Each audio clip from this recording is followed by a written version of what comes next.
and this is still in the singleness aspect, and this is something I had to realize while dealing with myself is the money that I make, the title that I hold, the sex that I can give, the type of woman that I have, or what she looks like. I don't even say the type of woman that you have. I'm just talking about just men just without the woman. Yeah, okay. These things do not create you. These things do not make you into the man that you are. Because you can be broke and still be humble. Like, you can be rich and still be humble. Your title don't matter. What type of sex you can give does not matter. Who you have sex with does not matter. It matters. I'm talking about as far as like no. What I mean by that I'm sorry. is a lot of men go with the idea of I have to have sex with the baddest woman I get and for a trophy instance. Yeah. And that's where I'm coming from. And we be caught up in all these things that are supposed to make us feel manhood. But in reality, none of that matters. I have learned that the godly manhood that he has been trying to teach me and has taught me is that the more I try to make my ways closer to him, or if really not even make my ways closer to him, but be like David and actually seek him and allow him to dictate and teach me about how my life is supposed to go, I started to learn more things innately about myself, that some stuff I shunned away because I felt like those aspects of my life could not be a part of secular manhood. But then I realized these are things that God put in me in order to use in other ways. So like, I'm a fine arts person, although I play sports. God used my fine arts way more than my sports.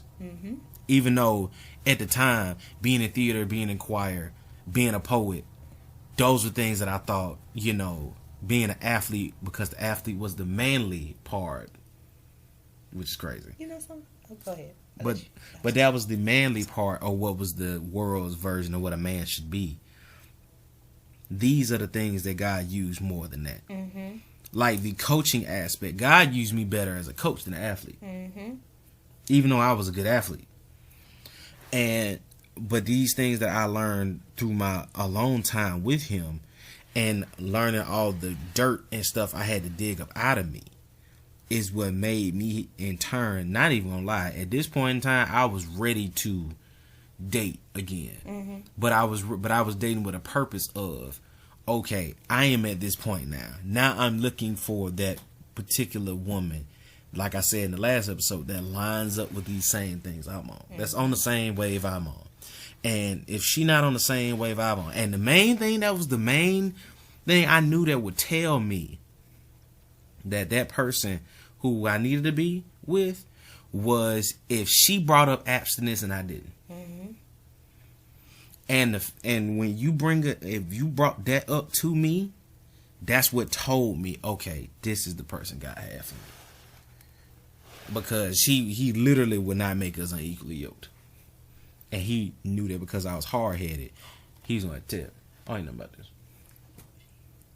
I don't know who that is. She looked like this girl that went to school with me. But what's her last name? We're gonna talk about it later. Lost my train of thought. Damn it. Just playing. That I lost my train of thought because I'm being nosy. You would lose your train of thought when you focus on the wrong things. That's what you're supposed to do. It really don't. What I was going to say was, I lost it. I'll find out some other time. Next time on Dragon Ball Z. What I will say is, I really think you hit the nail on the head with that, and especially as it pertains to men. Yes, it's only been 14 minutes. Wow. But I really lost my train of thought. Oh, the devil. No, I'm not saying she's a distraction, period.